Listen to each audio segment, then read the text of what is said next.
Let's have a look at the types of banks based on the status given by the RBI. So based on the status given by the RBI, we have two types of banks, which is scheduled banks and non-scheduled banks. So what are these scheduled banks? If a bank is established under the second schedule of the RBI Act of 1934, then that particular bank is said to be a scheduled bank.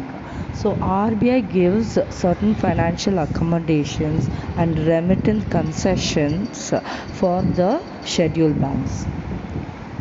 So some of the scheduled and non-scheduled bank examples are given below here,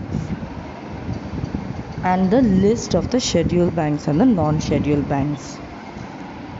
So we have Bank of Baroda, we have Bank of India, Bank of Mahindra, Canara Bank. So some of the common banks will be definitely the scheduled banks, and then we have non-scheduled banks, which are banks which do not come under the Section 2 of the RBI Act.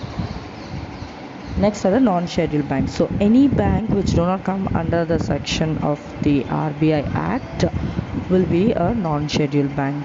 So we have private banks, public sector banks, foreign banks, urban cooperative 5 banks, and LABs of 3 which are not recognized as a scheduled bank. They are all not recognized as a non-scheduled bank.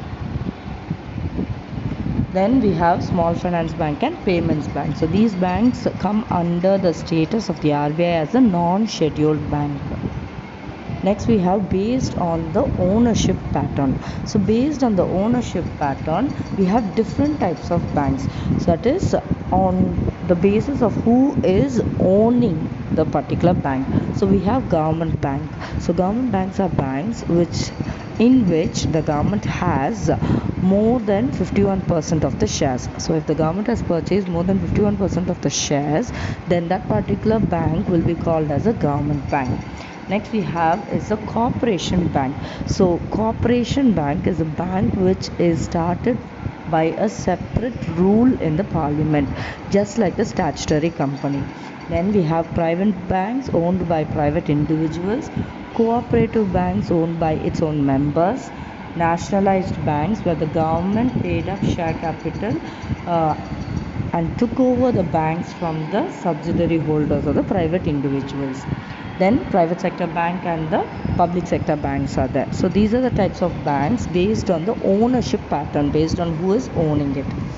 Next we have is on the basis of, on certain other bases also banks are being categorized. So on the basis of the organization, banking can be categorized into unit or branch banking. On the basis of lending practice, it can be categorized as pure or mixed banking.